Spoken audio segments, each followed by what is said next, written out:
Hi everybody, welcome to Bentley House Kits. If you're watching this video, most likely you have purchased or are thinking about purchasing the half-scale kitchen trio. This comes with the half-scale icebox, half-scale Hoosier cabinet, and the half-scale retro stove. You will get 3 individually packaged kits with 1 accessory bag that you will use for all 3. The bags are resealable so that you can seal them back up if you need to take a break on working with them.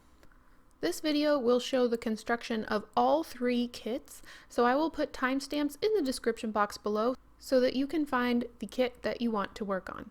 First, I'm going to be starting with the icebox kit.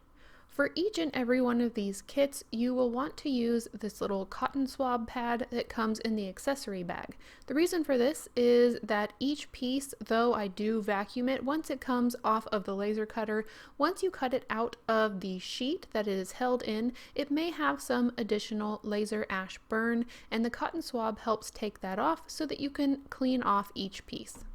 We are going to be starting with pieces H, I, J, Q, and P. I'm putting some glue on the edge of piece Q. This is going to be glued onto the face of I all the way to the left, and then the same thing for piece P. I'm adding glue on the edge, and it is getting glued on the face of piece I all the way to the right. Piece J is going to create the floor of our icebox body, and piece H is going to create the ceiling. They are going to be glued again to the face of piece I, but in between the 2 side pieces. And once you're done, this is what you have. The 2 pieces marked K are going to be interior supports. Because all of these kits do not have opening doors or drawers, we are still needing to support the inside. I am just going to be adding glue to 3 sides and inserting these somewhere in the center. They don't have to be perfect, but I do want to make sure that I have them as evenly spread as possible.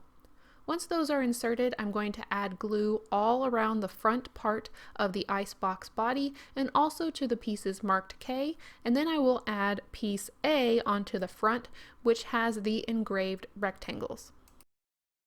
Now it's time to add our non-functioning doors. I am going to be using pieces E, F, and G. I want to glue them on with the engraved letter facing down so that it's hidden once they are glued. Each door needs to be glued inside the engraved rectangle that matches its shape. You want to make sure while you are gluing these down, you are watching them very closely. Depending on what type of glue you're using, it could cause the paper to warp, so make sure all of your corners are staying laid down. Now that our doors are attached, I want to attach some trim to the very top of the icebox. There are very thin strips of paper, very long, thin rectangles that are included in your sheets. Cut one of those out. It should completely wrap around the top of your icebox. I'm just adding a little bit of glue on the end of a toothpick and then wrapping the piece all the way around. It will slightly overlap, and whatever piece is left overlapping, just take a sharp craft knife and cut off the excess. If you would like trim around the bottom of your icebox as well, there is a second strip included in the sheets. I am going to be adding it to mine in the same exact way. Now that the trim is installed, there is a very skinny rectangle that is included in the sheets, and this is going to be your top trim that goes on the very top of your icebox so that it looks like this. It just creates a little bit of finishing to the top. I'm also going to scrape off any excess glue. Now it's time to construct the legs. The legs are made of 1 piece marked O and 1 piece marked N. Take the thinner piece and glue the long straight side to the thicker piece so that you have an L shape once it's glued together. This is what it should look like. Once that dries, you can add glue to the very top and glue it to the bottom of your icebox in the corner. Make sure all 4 are glued on and then set it on a flat surface to dry. Once all those pieces are glued together, you can go ahead and paint your icebox. I highly suggest using thin layers of acrylic paint that has not been watered down. This is to help avoid any warping that could occur in the paper that this kit is made from. I ended up using about 3 coats of this thin blue paint to cover my icebox. I'm also going to be painting my details on at this time. You can paint the doors before you attach them to the box if you find that easier. I wanted this to look like a metal icebox, so I decided to use some gloss spray paint to go over the icebox at this point. When it comes to the hinges and handles, I find it easier to pre-paint these pieces before they are cut out of the sheet. You want to use thin layers here as well, making sure you avoid big globs of paint in any of the laser cut gaps. Once they're painted and dried, I'm going to remove one line of the hinges and leave the other line of hinges in the sheet. I'm adding a little dab of glue onto the back of one of the hinge pieces, and I'm putting the flat side up against the door. There's going to be 2 pieces per door. You can lay out your hinges however you like. These are how I liked my hinges laid out. Now I'm going to remove the other line of hinges from the sheet, and these are going to be attached on top of the door with the flat side facing towards the other hinge piece so it looks like one cohesive hinge. This is how they look once they're installed, and I'm just going to match 1 per each previous hinge that I attached. Once they're attached to the icebox, you can go back with a detail brush and touch up any paint. I am going to first cut out the very small rectangles in the handles section to start creating the handles for the icebox. Each one of these is going to be set in the middle column in the center of the icebox, and I have decided which one is going to open which door in my head. I'm going to be taking 2 of the longer rectangles and gluing them on top of each other to create a double thickness. Once those are dry, I'm going to glue them on top of the door that handle correlates with. So this one is glued on top of the smaller rectangle and on top of the door, so it looks like a handle that attaches to the body of the icebox and the door. And now your half-scale icebox is complete. Now we're going to move on to the Hoosier cabinet.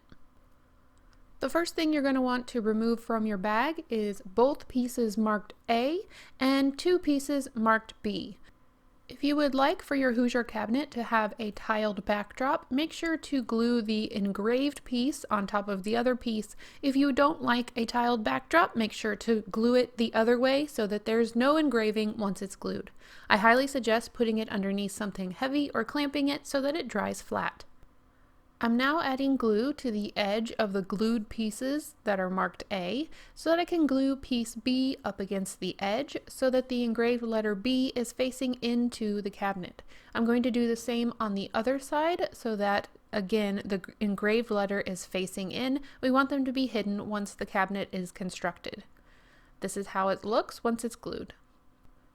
Now I'm going to use 2 pieces that are marked C. I'm going to need 1 for each piece that's marked B.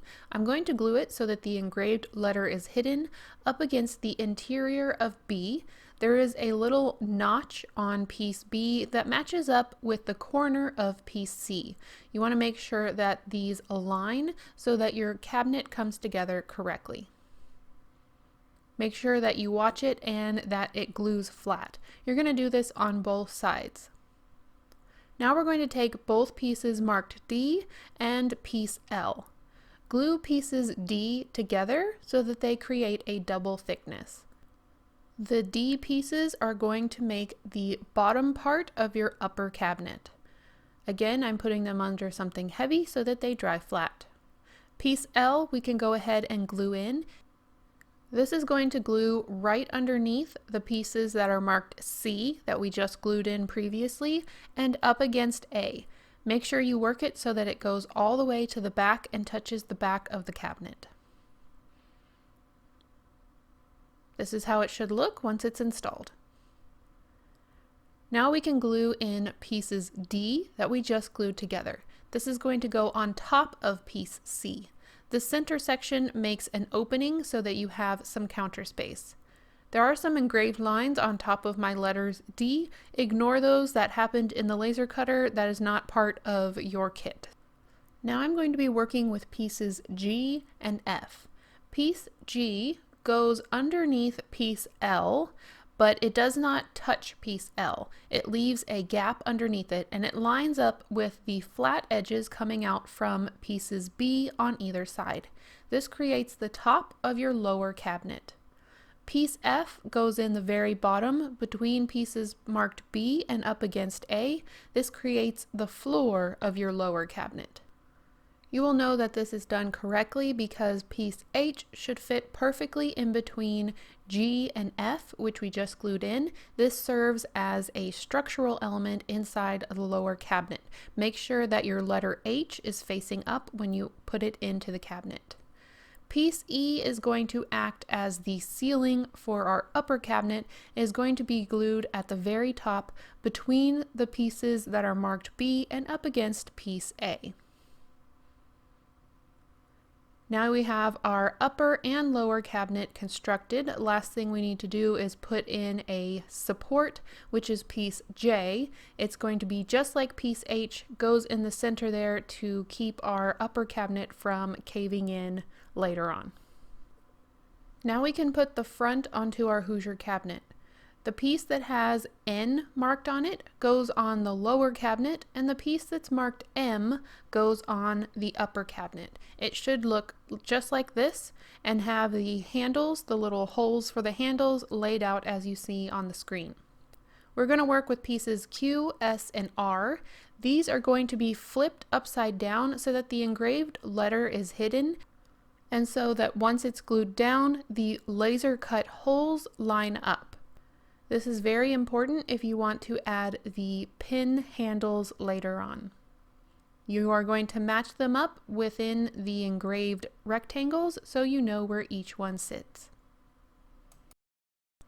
Once you're done with this on the lower cabinet, you will have two faux drawer fronts that don't function and a faux door. We're going to do the same thing on the upper cabinet. Make sure you flip them so that the engraved letter is hidden and the handle holes line up. Once that's finished, you should have 3 faux doors that are attached to your upper cabinet.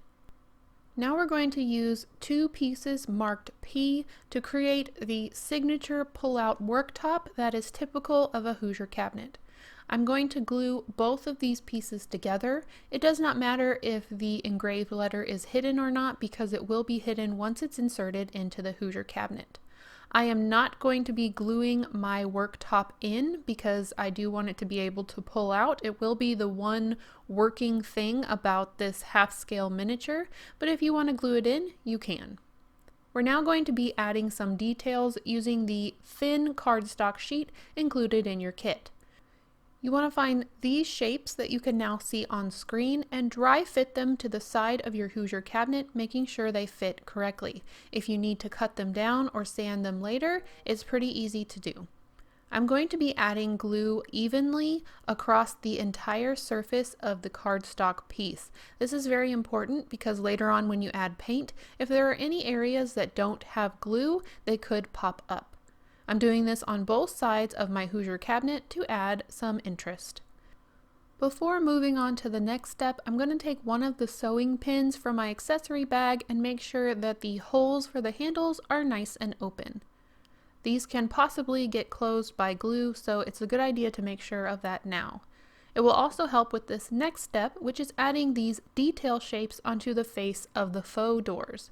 Again, I'm adding glue evenly across the entire piece and gluing it on top of the door. I am then going to take my needle and I'm going to re-poke the hole. The reason they're not previously cut into these pieces is because if you want to add your own handles, this is a great way to cover up the holes, but it's not too difficult to re-poke the holes if you want to use the handles that are provided in the kit. Just use one of the little pins and poke through the cardstock. To add the legs to my Hoosier cabinet, I'm going to need one piece marked with a lowercase d and one piece marked with a lowercase e for each leg. I'm going to glue the thinner piece to the thicker piece to make an L shape. Then I can add glue to the top and glue this piece on each corner of my Hoosier cabinet so that it looks something like this. I'm going to let those dry completely and then it's time to paint. I always suggest using very thin coats of acrylic paint that hasn't had any water added to it. Use as many coats as you need to build up the color. Because this is a pretty complicated piece, you can use Post-its to block off anything you don't want paint because there are those tiles in the very back. I also painted my movable worktop, and now my paint job for the main body is complete. I'm going to paint my hinges while they're still in the sheet before I cut them out. I'm using thin layers of paint again and making sure I don't get any globs inside the laser cut gaps. You are going to find hinge pieces on both the thin cardstock sheet and the thick cardstock sheet. There are 8 thin pieces and 16 thick pieces which we previously painted. You don't need to worry about painting the thin pieces. I'm adding just a little bit of glue on the body of the Hoosier cabinet next to the cabinet doors. There's going to be 2 hinges per door. And then I'm going to add one of the thin pieces next to the door until I have all 8 laid out where I want them to be. Next, I'm going to add one of the thick pieces on top of the thin pieces that I previously laid down. This is helping create the correct thickness for this particular hinge piece. Now I have all of the thick pieces glued on top of the previous thin pieces. Now I can add the remaining 8 thick pieces to the cabinet doors, matching up with the previous thick pieces that I added on. Now your hinges are complete. Moving on, we are going to create the handles from these sewing pins. You should have 6 sewing pins in your accessory bag. Using a wire cutter, you're going to want to cut it down just so you have the head of the pin. If you cover it with a tissue while you're cutting into it, you won't lose the piece that you're cutting off and you can dispose of it carefully. All you're going to need to keep are the 6 heads of the sewing pins.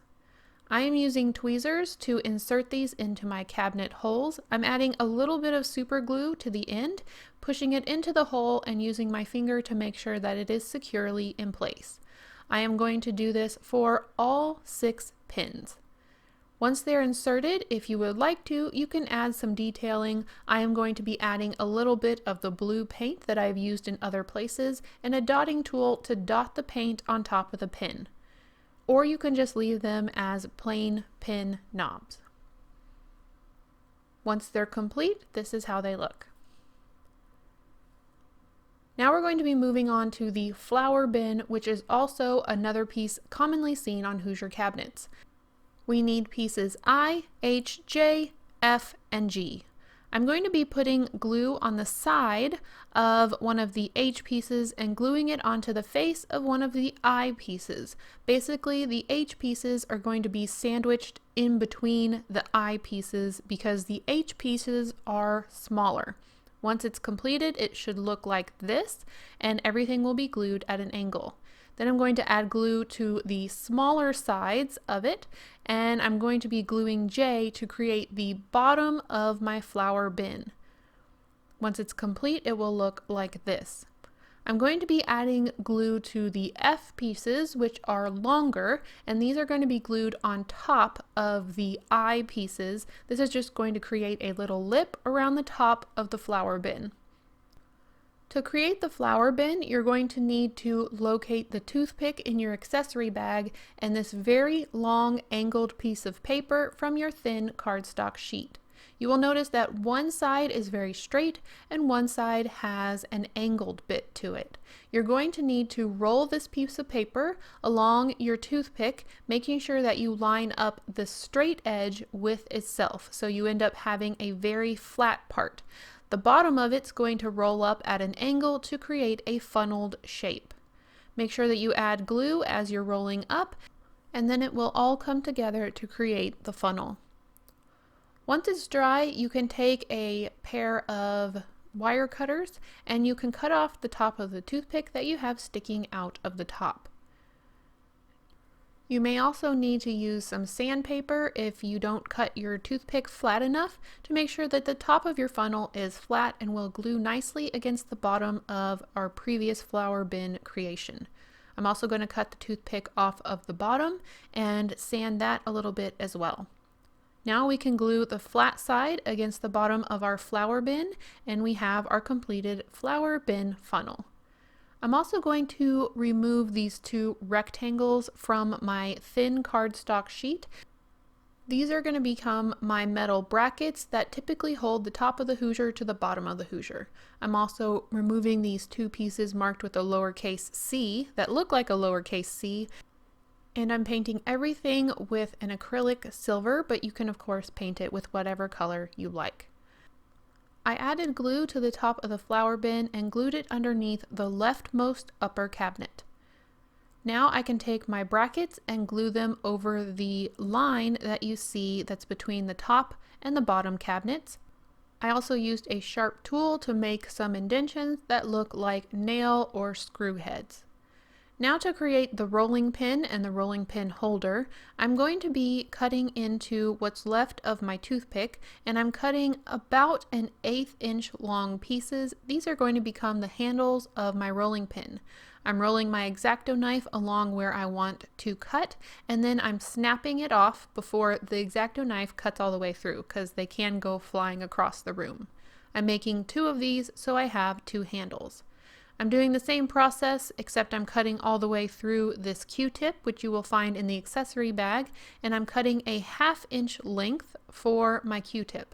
Then I'm going to be gluing my 2 handles on the sides of my rolling pin. I'm just using tacky glue, but you can use whichever glue you like. I'm leaving mine unpainted because I think it looks like a perfect rolling pin the way it is, the way it's colored. And so I'm just going to move on to adding the C brackets. To do this easily, I am laying my rolling pin on the desk and I'm putting some glue into the C bracket. I'm laying it so that the flat side is up against my work table and making sure that it holds on to the handles.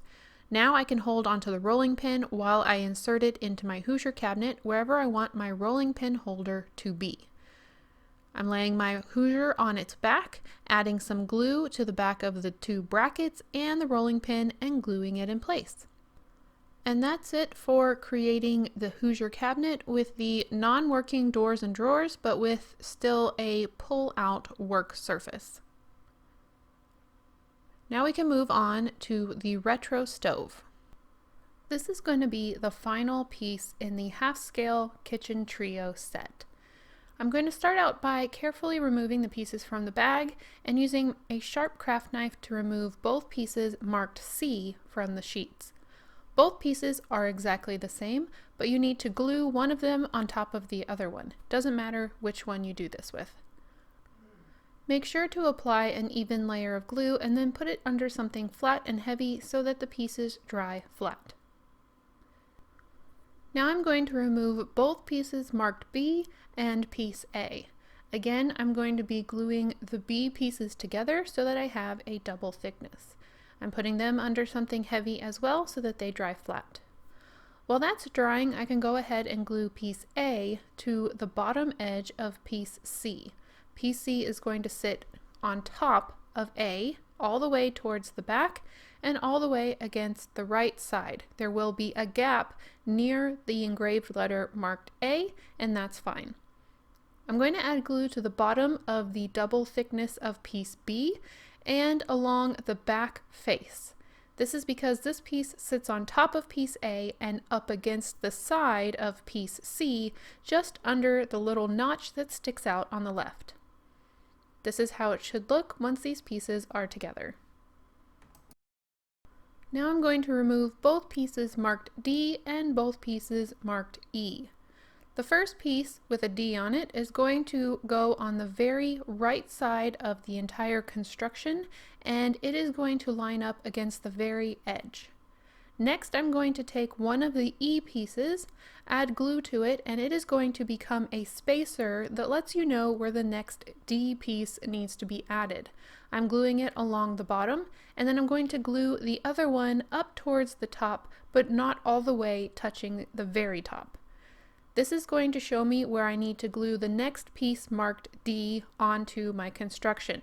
Make sure all the engraved letters face inwards so they're covered once the piece is all together. Now I'm going to be using piece G and piece F. Make sure to turn F on its side so that the letter is on its side when you glue it in. It's going to glue against the back of piece D. Now I can glue in piece G, which is going to be the very front of my stove. It's going to glue on the front edge of pieces B and piece F. Make sure that it does not cover the front edge of piece D, as we will be adding another piece there later. Now I'm going to be adding piece H. Just as I said, this is the piece we want to glue on the front edges of both pieces marked D. Glue that piece on, and then piece I goes on the angled bit that is above piece H. Again, make sure all the engraved letters are facing in so you will not see them once it's constructed. Next, we're going to be putting together the stove top range. I'm going to start with piece R, and I'm going to remove all of the circles to make room for the burners. I'm also using pieces O, 2 pieces marked P, piece Q, and piece S. To begin, I'm adding glue on the very top of the burner area, and I'm adding piece O. It should sit firmly on top of B, G, and F. I'm also going to be gluing in piece Q, which is going to go up against the side of piece D on top of piece O. The length of piece Q should match up with the length of piece O. Now I'm going to glue the 2 pieces marked P together. They are not the same size, and once they're glued together, you should have one end which is shorter than the other end, making this stair-step effect. Now that we have this piece constructed, we can glue it onto the side of our stove. Your stair-step, the longer stair-step, is going to go on the outside of the notch that is in piece C on the back, and it's going to be glued along the top edge of O. Now is a great time to paint the interior of the burner area because it will be difficult to reach once we add the top. I'm using a black paint. You can use whatever paint you want the inside of your stove to be. Now I'm going to be adding piece R sitting on top of pieces P and Q. I'm making sure to add glue also so that it glues up against the back of piece C. Now I'm going to add piece S. I'm turning it around so the engraved letter is hidden. It will go up underneath piece R and against piece O and the side pieces. Once it's installed, this is how our burner area looks. Now we're going to create the top roof area of the stove. For this, you need piece L, piece J, and piece K. Piece L I'm going to turn so that the engraved letter is facing down, and it's going to sit on top of the side construction of the stove, and the little bump out is going to go around the corner so that it goes to the back of piece C. I'm now going to be adding glue to piece K. I made sure to remove the center section of piece K and glued the entire thing on top of piece J so that the engraved letter J is hidden. I put it under something heavy so that it would dry flat. Now I can add glue to the side and the top of the piece, and it should fit just underneath piece L and to the side of piece C. Now we're going to add piece N, which becomes the interior shelf. There is an engraved line on piece C, which allows you to know where the shelf needs to be inserted. I don't have video of this, but I also added piece M to the front edge of JK to create the very front lip of the roof. Now is a great time to sand the entire construction. The smoother you get it, the better the paint will look because this is supposed to be a smooth metal piece. I'm going to be using 1 piece marked Y and 1 piece marked Z to create the legs. All you need to do is glue one of the thinner pieces onto the back of one of the thicker pieces to create one leg, and then glue all 4 of them in the corners of the bottom of the stove to finish the legs. Now is a great time to paint this piece. I am going to be using thin layers of acrylic paint that hasn't had any water added to it. This helps keep the piece from warping. Before continuing on with painting the burner area, I need to remove these pieces from my cardstock thin detail sheet. I'm going to be adding this onto the engraved space on top of the stove burner, and then I'm adding these small cutout circles on top of the rectangle piece. This makes it a little bit raised, and it looks like a removable piece of the stovetop. I painted this in a cream to match my icebox. I'm going to coat everything in a gloss coating because this is supposed to look like a shiny metal piece. Now I'm going to be working on the stove top doors. To do this, I'm leaving the doors in the sheet and I'm turning it upside down to work on the back so that I don't have to worry about the engraved letters. I'm going to go ahead and lay out my cardstock pieces so that they look right in the shapes that I'm showing here. There should be 5 total cardstock rectangles that fit on 5 doors. You can add these if you like, but it's not necessary. I used tacky glue to attach the rectangles and I put them under something heavy to dry. Now I can remove them with a sharp craft knife and go ahead and paint them the color I want them to be. There are not engraved shapes on the stove like there were for the other kits because I figured you could kind of put the doors wherever you like, but I am going to show you where I had originally designed them to be, and you can add them there if you would like to. The top door is meant to be a bread box, which is why it is a little bit different shape than all the other doors. Once they're attached, this is how I have my doors looking. I am going to go ahead and spray them again with a gloss coating. You can do the gloss coating way at the end after the doors if you would like to. I'm now going to take my burner shapes from my thick cardstock sheet and I'm going to pre-paint them before cutting them out from the sheet. I'm using thin acrylic paint and making sure I don't get any globs of paint in the laser cut gaps. I'm doing the same thing for the handles. Now that it's dry, I can go ahead and cut the burners out, and then I'm going to use tweezers and a little bit of glue that I apply with a toothpick and carefully add them to the burner holes. This is how they look once they're all installed. Now I'm going to move forward with the handles. I'm going to be working on one at a time just because it's easier to keep track of all the very small pieces. I'm first going to cut out the 2 very long pieces, and those are going to be glued on top of each other to create a double thickness. This means that one of them didn't need to be painted, but it's easier to just paint all the shapes all at one time. Once that's glued together, I can add the 2 smaller pieces to the top and the end of this one long piece. These are going to create some handle details. I do find it's easier to do this with the end of a toothpick to pick it up with a slightly damp with glue toothpick. I'm going to be adding the other 2 small pieces to the other side of the toothpick so that it's sandwiched in between the small pieces. While the glue is still drying, I'm going to carefully bend my handle into shape so that it looks something like this.